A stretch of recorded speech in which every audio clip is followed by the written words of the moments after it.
Umbaw! Ano ko, Jason, kung pinagsasabi mo? Hi, lovely! Po. Ay, diba? Happy Chinese New Year! Happy Chinese New Year. Ay, ikaw, mamang, anong year of ano ka? Year of the Rat. Okay. Magkasundo pala tayo. Year of the Monkey ako. Monkey. Ikaw, Monkey. Wow! Ikaw, Rat ako, rat. Rat. Rat. Ikaw, kuya. Rat din ako, rat. Rat. Rat. Rabbit. Rabbit. Rat. Conejo. Kuneho. Barat. Mga rat, barat. Hoy! No, charming. Ikaw, Iha, lovely. Ox po. Ox. Magkakaalay ng ox, dragon, rat, monkey. Ay, oo nga pala, si mamang pala magaling sa ganyan. Mga Alam niya yan. ganyan-ganyan. At, ano sabi mo? Year of, Monkey? O, coconut? Hindi rin. Year of ano ka? Pagkarinig ko, turkey. Rooster. Hay, nako, ewan ko sa inyo. Tignan natin kung swerte ka ngayong Chinese New Year mula sa ating mga inampalan. Go. Hello, lovely. Hello Ayan. po. You have a very lovely voice. Ganda ng voice quality mo. Buong buo. Even yung confidence sa pag-deliver mo ng mga tono, yung birit.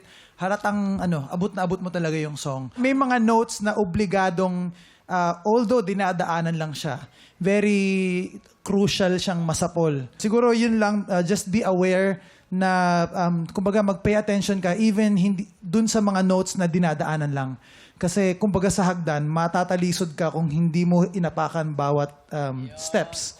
So yun, yan lang. Thank you naman, po. Hi, lovely! Hello po. Sa una, napansin ko medyo malikot lang yung mata mo. Parang dapat focus jud sa kanta. May mga dulo lang na dapat mo i-sustain ha. Kasi medyo yung parang kulang lang siya. So, kailangan ng sustain yung mga dulo mo. Tsaka wag mong bitawan yung mismong tono kasi para siyang sintonado siya. Yun lang naman. Ginawa mo ba siya ng bagong version, tama? Yung mga bali mo dun sa nung nag-change key ka.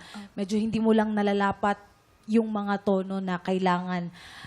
Siguro work on your breathing para mas maabot mo pa siya yung mga tono mo. But powerful performance. Kaya Thank you po. congrats. Maraming salamat. Lovely. Alamin na natin ang scores mula sa ating mga inampalan. Lovely! Ang stars na ibibigay ko sa iyo today ay...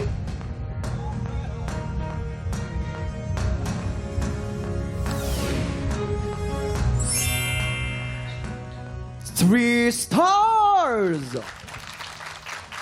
Lovely, ang bituin na binigay ko sa iyo today ay...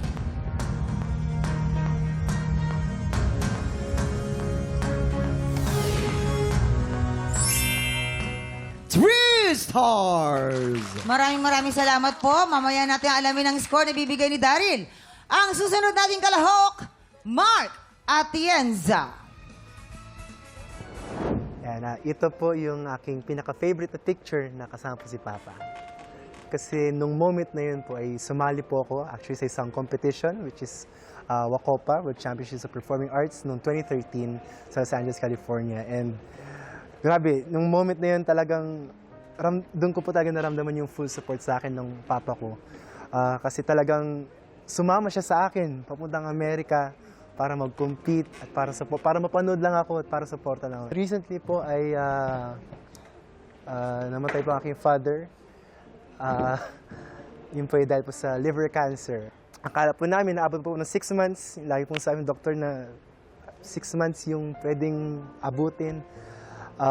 But in 2 weeks, ay yun na po umabot. Music has always been my way po ng paglabas ng emosyon ko. Itong song na to ay inaalay ko para sa inyo. Ito, alam kong magugustuhan nyo to dahil paborito nyo itong song na to and inaalay ko ito para sa inyo. Sana magustuhan nyo.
Tropa, pinanood mo hanggang sa dulo itong video na to, very good ka! For more happy time, watch more TikTok Lock videos on our official social media pages and subscribe to GMA Network official YouTube channel.